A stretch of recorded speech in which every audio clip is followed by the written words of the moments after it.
Good morning मेरी YouTube family, मेरी yoga family. आज है 19 जनवरी और 2026। ये है हमारा योगा डे का चैलेंज नंबर 19। जैसे जैसे दिन बीत रहे हैं दोस्तों, हमें भी मज़ा आ रहा है ये चैलेंज कंप्लीट करने में। इससे हमारी अच्छी आदतों में इम्प्रूवमेंट हुई है। मैं वीडियो बनाती हूँ तो लगता है, और जब देखती हूँ तो मुझे लगता है कि सच्ची में अगर ये चैलेंज नहीं होता तो मैं कैसे 19 दिन कंप्लीट योगा कर पाती। क्योंकि कभी कभी क्लास भी छूट जाती है, कभी हमारा मन नहीं करता योगा करने का, ये एक्सरसाइज करने का। लेकिन जब से ये चैलेंज लिया है दोस्तों, तो मेरा अब ये रहता है कि मुझे अपना चैलेंज कंप्लीट करना है और मुझे योगा करना है, चाहे मैं घर पर ही करूं। तो इसी के साथ हम आ गए हैं अपनी क्लास के पास, इंस्टीट्यूट में। दोस्तों सब आ चुके हैं, हम भी टाइम से हैं। चलो देखते हैं अंदर कौन कौन है। आज जैसे कि 19 जनवरी है, मुझे लगता 19 जनवरी और 2026 का दिन है। तो मुझे लगता है कि धीरे धीरे करके एक एक करके हमारे ये दिन कंप्लीट होते जाएंगे। आज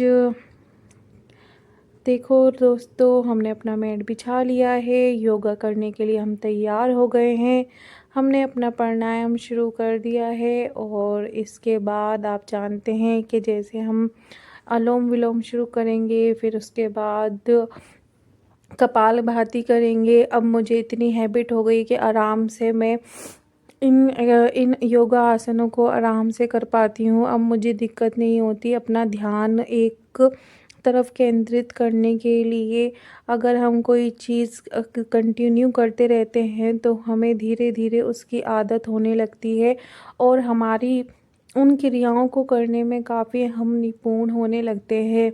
जहाँ पहले मुझे सांस लेने में दिक्कतें होती थी, अब मुझे काफ़ी आराम से सांस लेने वाली एक्सरसाइज करने में कोई परेशानी नहीं होती। ये सारे योगा आसन में बड़े आसानी से कर पाती हूँ। पहले से ज़्यादा मेरी नींद भी इम्प्रूवमेंट हुआ है, मेरी एनर्जी लेवल में इम्प्रूवमेंट हुआ है। मैं आराम से ये सारे आसन करने में सक्षम हुई हूँ। इसके साथ ही दोस्तों, हमने अपने पैर की मूवमेंट करी, 5 टाइम राइट 5 टाइम लेफ्ट। पैरों के पंजों को होल्ड करने के योगा आसन किए।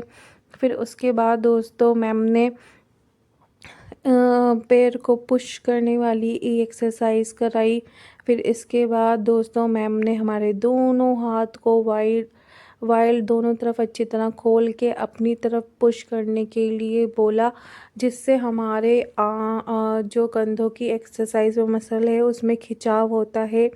फिर इसके बाद हमने 5 टाइम अपनी गर्दन को क्लॉकवाइज एंटी क्लॉकवाइज अच्छे से घुमाया, जिससे हमारे सर्वाइकल की कोई दिक्कत हो तो वो भी दूर हो जाएगी, जो नहीं है वो भी सही हो जाएगी। फिर अपने 5 टाइम मूव अपनी गर्दन को पीछे की तरफ किया, फिर राइट साइड किया, लेफ़्ट साइड किया। इसके बाद हमने अपने शोल्डर को पीछे की तरफ पुश किया, एक राइट साइड से फिर लेफ़्ट साइड से।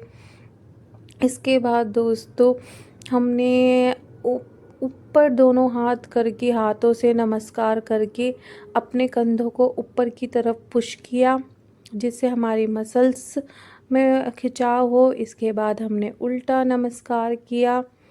ये छोटी छोटे योगा आसन करके हमारी मूवमेंट में काफ़ी इम्प्रूवमेंट होती है। ये देखने में आपको लगता है कि अरे ये तो बहुत आसान है, लेकिन जब हम ये सारे योगा आसन करते हैं तो उसके बाद जो दर्द होता है वो हम जानते हैं।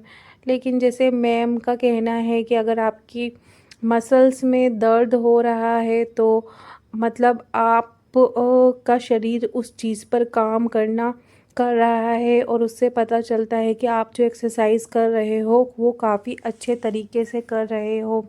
फिर उसके बाद हमने ताड़ासन किया, फिर हमने पवन मुक्त आसन करके उसमें फिर बैठने का कोशिश की। और इसी के साथ दोस्तों हमारे 19वें दिन का चैलेंज कंप्लीट होता है। कल मिलेंगे हम दोस्तों फिर से 20वें दिन के चैलेंज के साथ।